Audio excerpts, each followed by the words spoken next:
You know, there was the Nifty 50, and then the bubble 74. So, I mean, and the bust of 74. So, let me comment on them separately.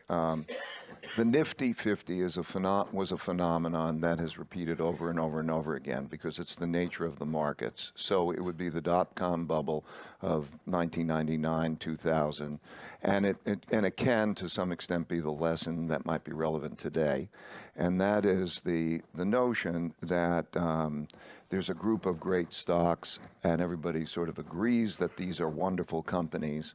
And like today, a number of companies, if you look at the composition of the leadership of the bull market and the companies that are leading that bull market, those are wonderful, innovative companies, and like in 2000.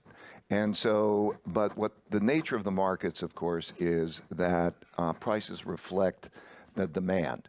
And so when you get into a situation where people say that's a great company and they do well, and then there's the self-reinforcing notion of they do well because people bought a lot of them or are buying a lot of them, that makes for expensive stocks because the nature of our business, the nature of the beast, is something that if there's a lot of demand, it makes it expensive. And when you get into the demand that people are no longer thinking about, is it too expensive, even though they're great companies, you have that phenomenon. And so that was the Nifty 50, and there are lessons. And, you know, the reason I wrote this thing, Principles, is the same things happen over and over again. The same things happen over and over again, and you have to know those.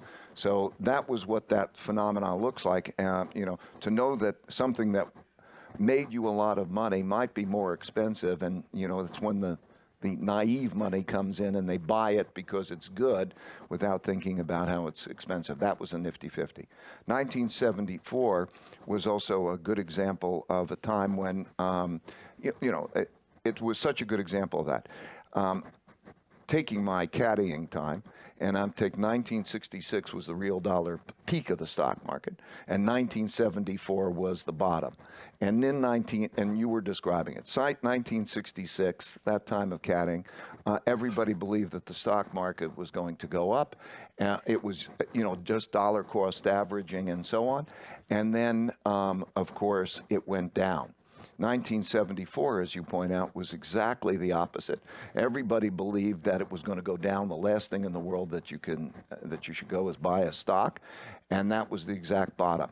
So the lessons are that the future is probably going to be a very different version of the present, and don't think that the past is going to be representative of the future. And that's, you know, sort of a timeless lesson, I think.